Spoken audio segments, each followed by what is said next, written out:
everybody, and welcome to our special Facebook Live today.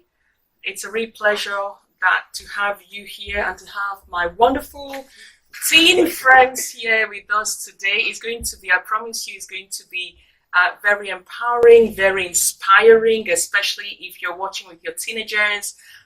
Some parents have texted me saying their teenagers are in school in America, and so they'll be taking down some notes. So our teens here are going to empower all of us today, both the adults and the young people.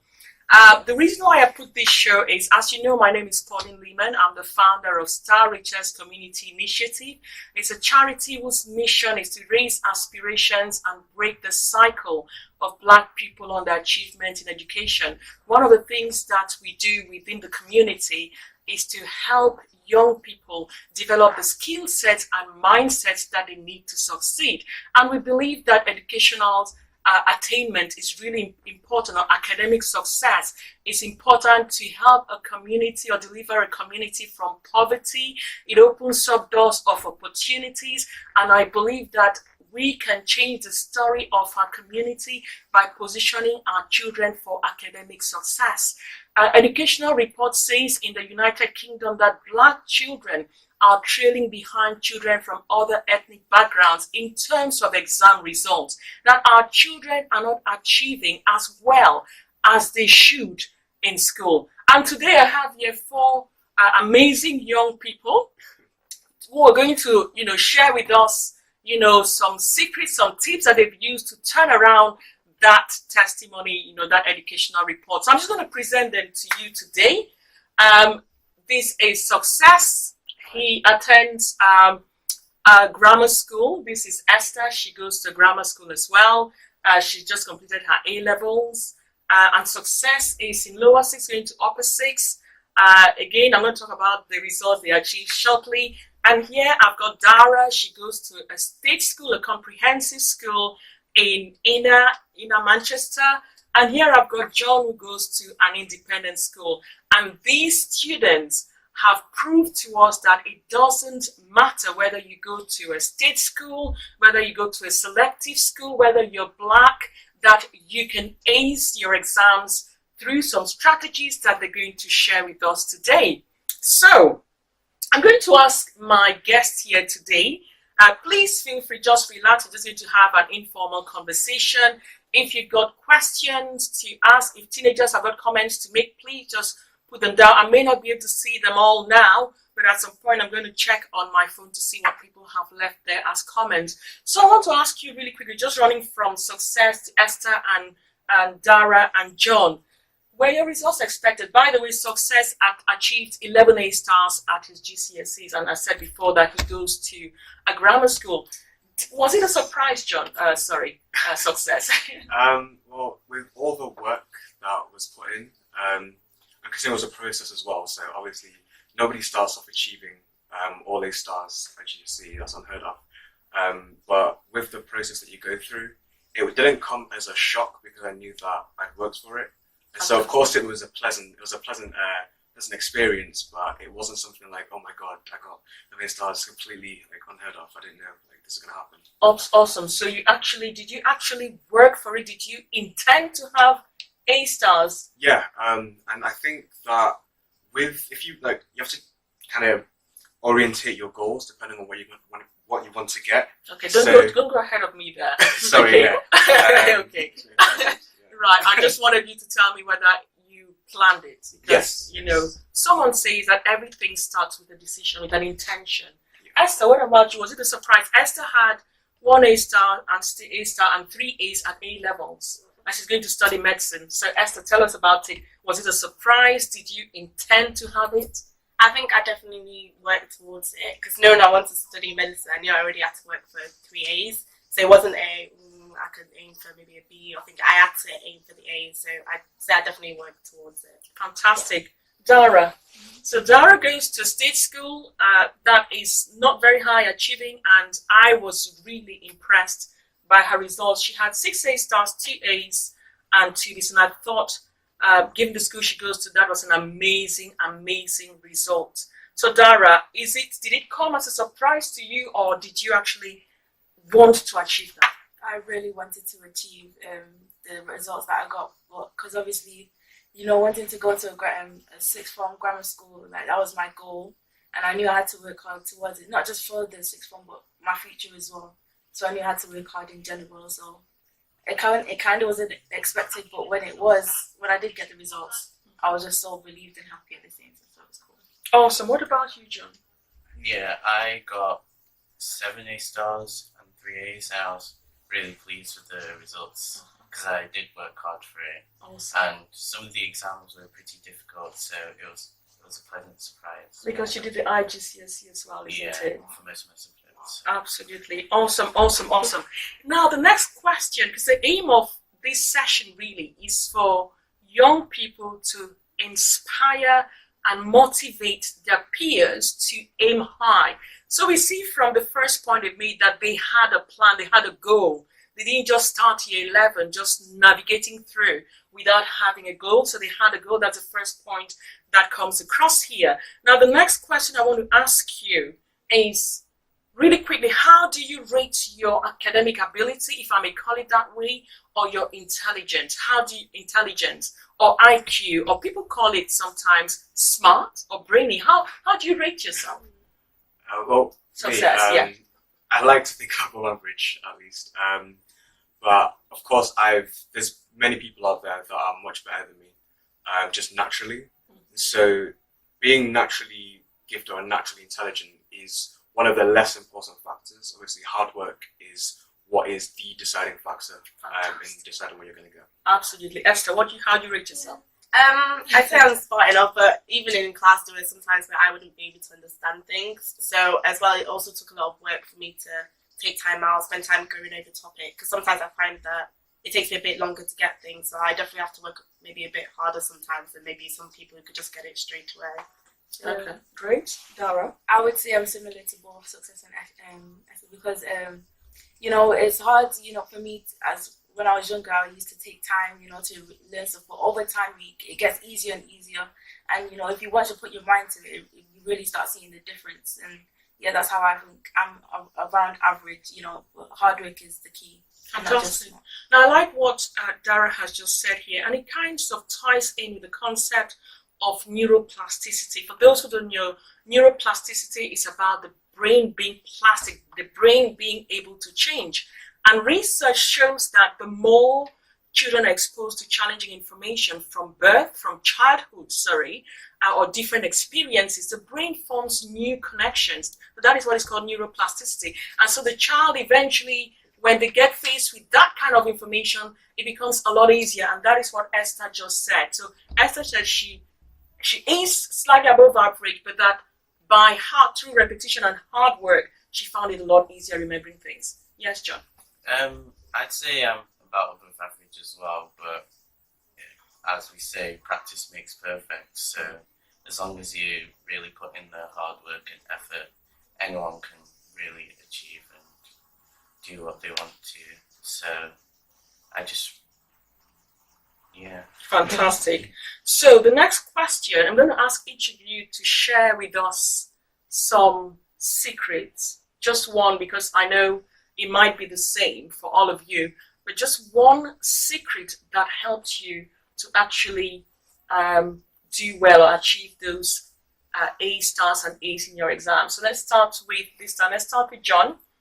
For me, the most important was planning because I had to make timetables based on my exam timetables so that I really have a clear focus on what to study. And you need to get really organized so that you know what all the different topics that you're expected to know for the exam, so you don't miss out any important one. Because in the exam you might be stuck if you've forgotten till then a particular aspect. So you really need to get organized, get all the information from each subject online or wherever, and then it would come easier as you practice. Absolutely. I think planning, thank you for that, John.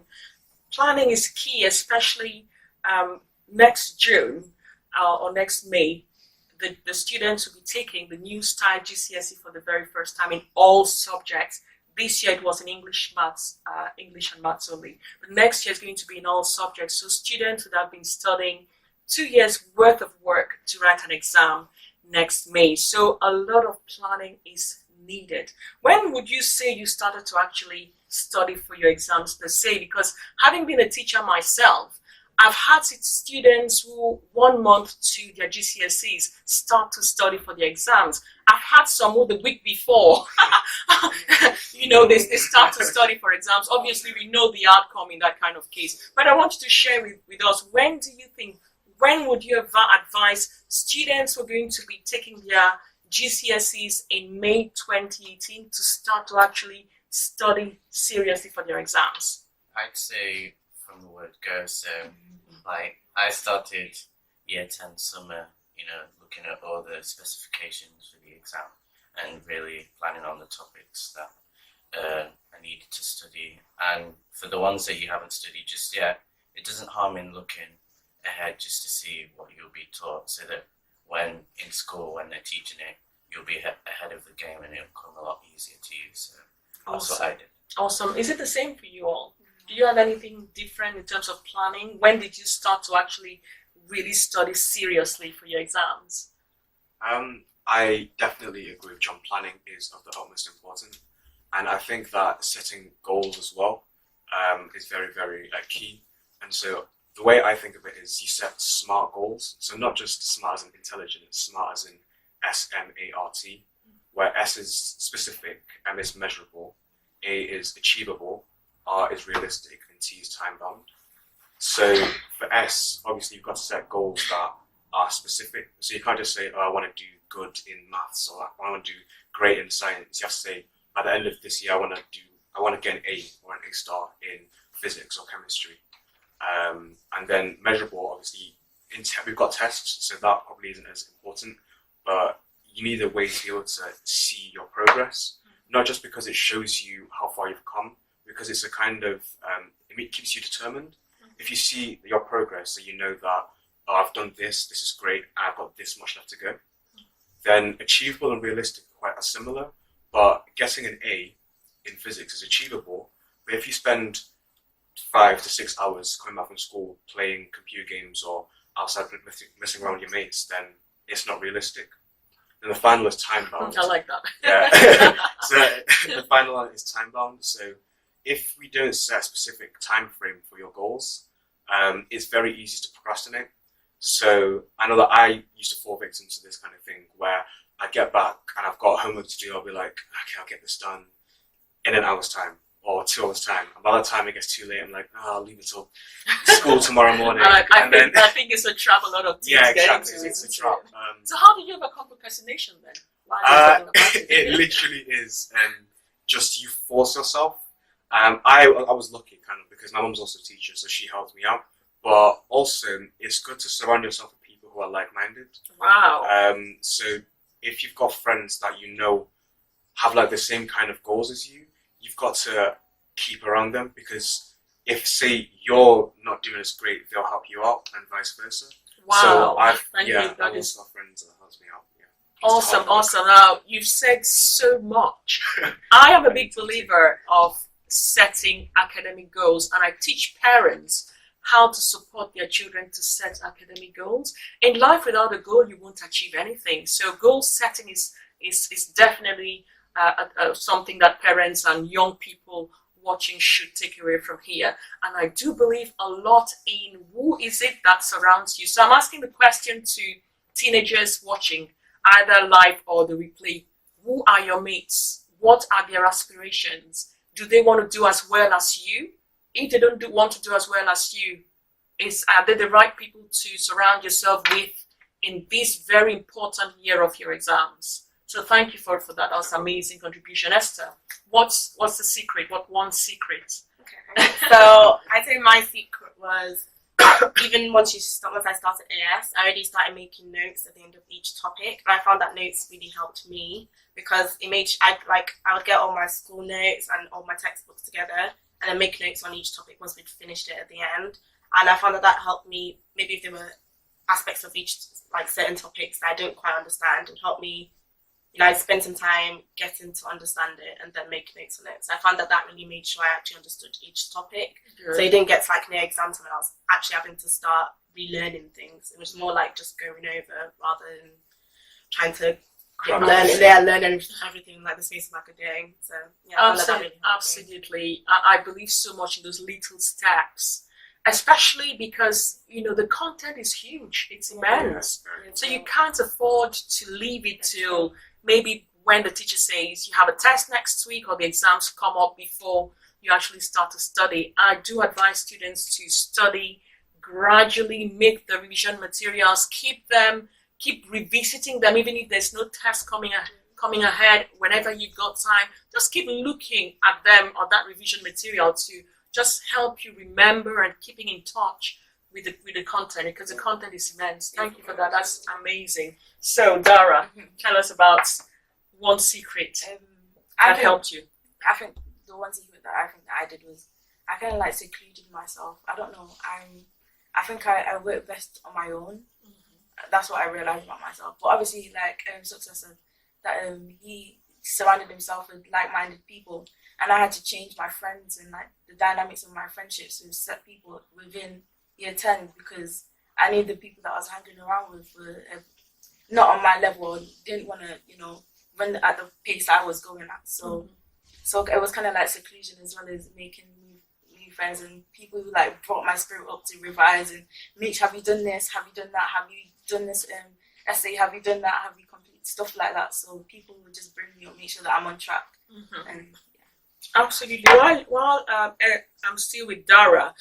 Dara, you went to an inner city school, and I know having taught in a state school system, I understand the challenges of actually sitting down in a lesson and being taught effectively for a full hour, because students are disrupting, so the teacher isn't always necessarily able to teach effectively. So what other kind of challenges did you come across, and how did you face those challenges? So again, being brought, like trying to fit in was one of my challenges, I guess, at the start of being in the school that I used to go to. So I wanted to be like others and maybe not the right people.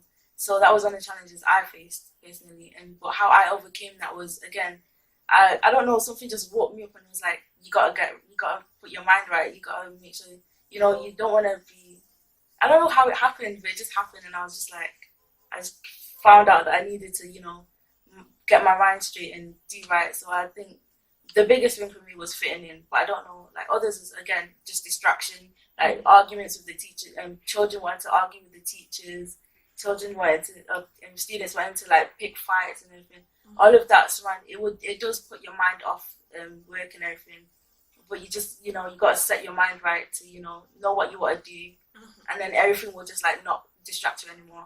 Absolutely. That is so important, being focused, ensuring that you're not distracted by what everyone else is doing. So that was very good. I was very, very impressed by that, actually. So are there any challenges you face, John, in your GCSE year?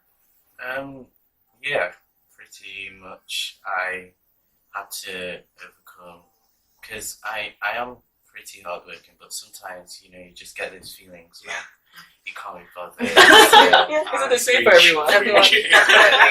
So I just, like Success said before, you have to force yourself to do the work, because it's not going to last forever. So what really helped me was the knowing that I've got a long summer holiday. Everybody's into it. I might as well push myself now so that I can relax. Fantastic.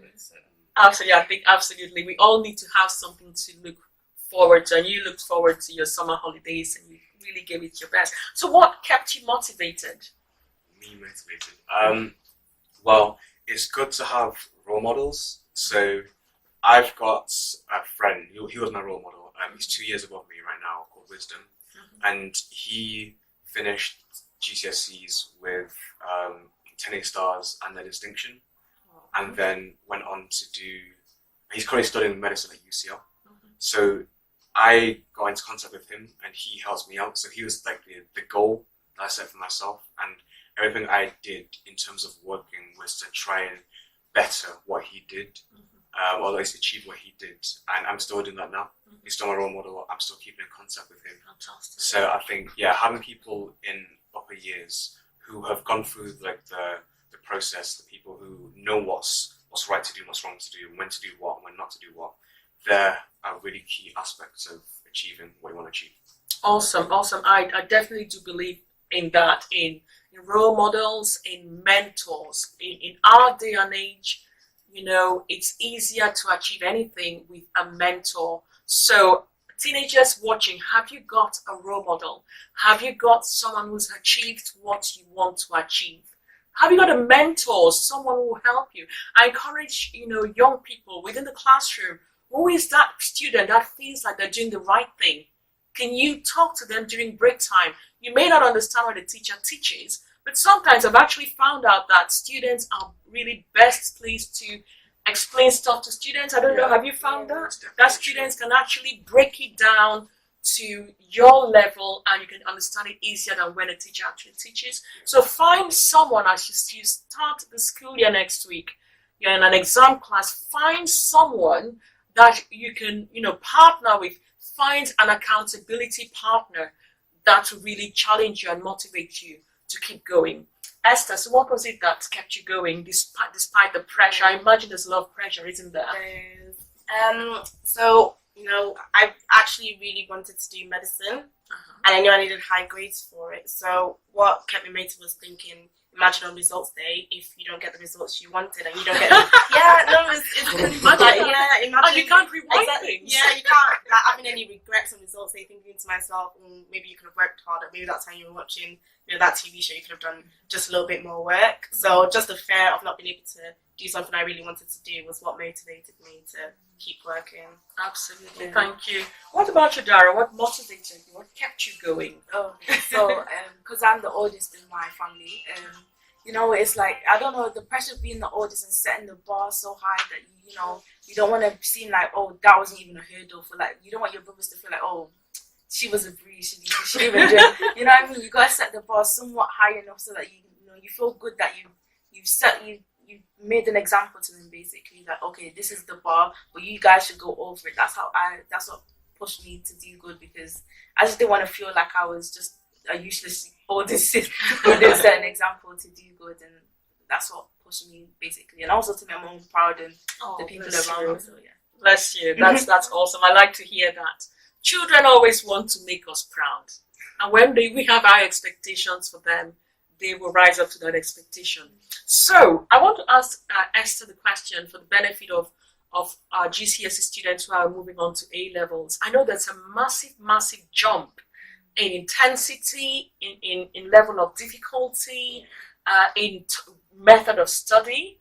So what can you say? How did you cope with that? And what were the realities that you faced, and how did you cope with that? Okay, so definitely at the start, it was a lot harder. So my grades weren't perfect at the start. It was definitely something I had to work on. I think that's the reason why I'm asking this, because a lot of students, even some students I taught that actually had some A stars and A's, when they went on to A levels, they actually struggled. Yeah. So because those question styles are different, so it takes time to get used to even like being able to answer the questions. You can't get in straight away and just expect to be getting A stars off the bat. Yeah, you have to actually work for them, and I definitely say work from the start.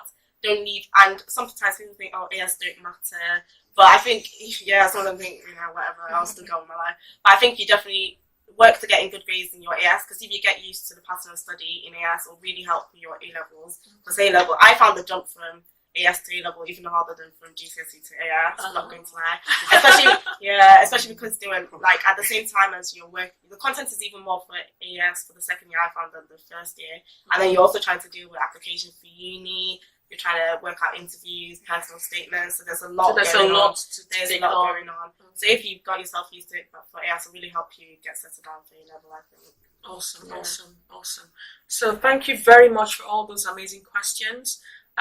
In terms of university, I know you're going to Leeds to study medicine, despite your brilliant results. And I've got two here who want to go to, and they're looking at Oxford. Yes. And Cambridge. Okay, so these two are looking up to Oxbridge, and it is possible. I don't know if there have been any questions people have put there. I'll just check in a minute. Hope this has been really beneficial. Okay. Okay, people have just been kind of reiterating things you've been talking about. Is there any other tip that you haven't mentioned that you'd want to share with the young people watching or with your parents? I know you mentioned your mom supported you, and I know for all of you, I know because you're in the community and you've been part of my educational seminars and webinars and all of that, and I know that your parents also kind of, do support. Yeah. So how would you say, what would you say to parents watching today about the importance of parents actually supporting their children through this year? I think that parental support for your child, whether going through GCSEs, ASs, or A2s, is of the utmost importance. Because if as a child you're doing something thinking, well, my parents aren't really supporting me, they don't want me to do this, I'm not going to try. I mean, that is so demoralizing, and it could have such an adverse effects on not just your results now, but like henceforth. Mm-hmm. So I think parental support, like you have to make sure that you know, like to the T, what your child is doing, what subject is studying, whether school events are on. I think getting in contact with the school as well, and making sure that you're aware of any upcoming events that will benefit your child. Mm-hmm. That is very, very important, because in the end, like you said, children want to please their parents. Mm-hmm. And if you as parents can help them to do that, then not only are you happy, but we're happy as well. Wow. And we all achieve what we want to. Awesome. Anyone else wants to share, wants to speak to the parents? John, Dara? It's important for the children to remain accountable to the parents, because like, even if they may seem to be always on your neck, like, have you done your homework? Like, Tell me about it. They're doing it for your own good. So like all those times where you just want to watch TV but you have to study, honestly, like, parents do really care about you. They want you to achieve the best that you can achieve. Like for me especially, because at times I thought, my parents were pushing me a bit too much, but yeah, it wasn't too bad. It was just my feeling. Like they really did help me, and I'm really happy with that. Yes.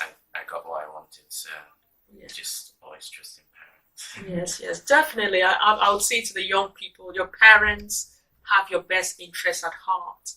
It might seem as if they're pushing you too hard, but they believe in your ability. They believe that you can do it. That is why they're pushing you. If they knew you wouldn't do it, they wouldn't push you. So please cooperate with them so that you can get your full potential will come out. And I want to encourage all the teenagers watching today, whether you are in an exam class or not. I think Esther mentioned this, and I think it's really important that I reiterate this, that if you're going to become a high achiever, an A or A star or A student, you don't leave it till year 11.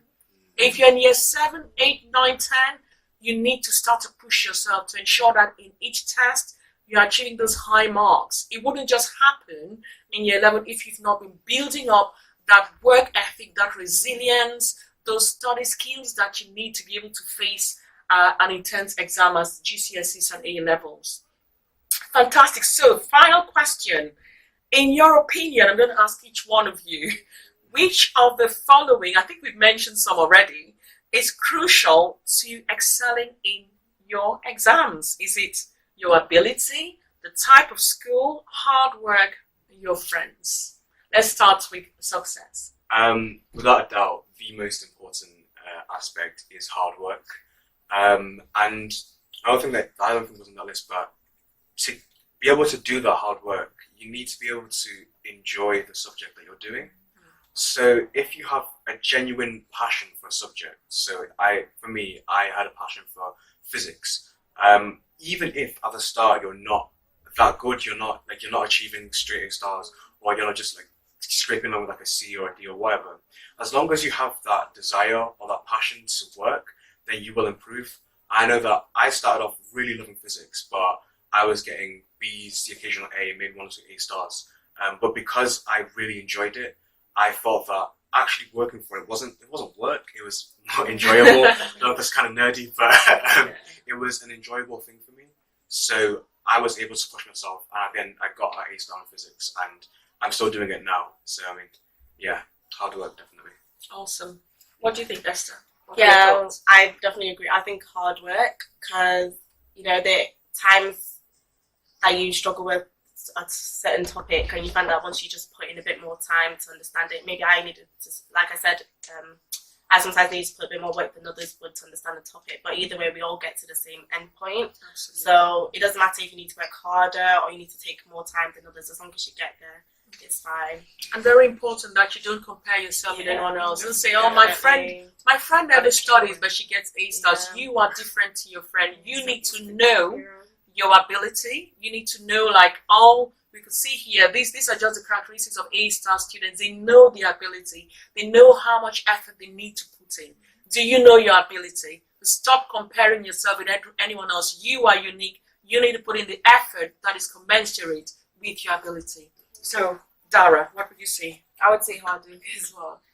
Only because, say, after I finished all my exams, I thought I worked so hard that I said, even if I get like, not even this, even if I didn't pass one subject, I knew that I tried my hardest. I did everything. Just the feeling of like being satisfied with myself that I did. Because when you've not worked hard, you will feel it in your gut. You would know when, like, say if in one of the exams, I knew I didn't try as hard as I wanted to, because it wasn't my passion. It was a forced passion I had to, try and build up on. But even after I came out this, I knew I was satisfied. I told my mom and everything, but in all the other subjects I did, I knew that I was satisfied with the work I'd done and was happy. I came out smiling because I knew that I worked hard for it. So that I think hard work is Awesome. So hard work is winning all across the board there. It's hard work. So it's hard work. The reason why I'm emphasizing this is because I've been a teacher. I've worked with, secondary school students. I was teaching in a secondary school, and a lot of students just feel, oh, I'm not smart. The others are doing well because they are smart. So I'm not smart. That's why I'm not doing well. You have no excuse. So if you're watching us today as a teenager, it's not about being smart or being intelligent or being brainy. It's about hard work. Okay, so thank you very much for coming to speak to teenagers today. I believe I was very inspired because you said lots of the things that I usually tell teenagers when I work with them. So I wish you all the best, for the future, because I believe that you have acquired the skills you need to be anything in life. So keep aiming high, keep soaring, and reach for the stars. Thank you very much to our viewers. And until next week, have a blessed weekend. Bye-bye. Bye.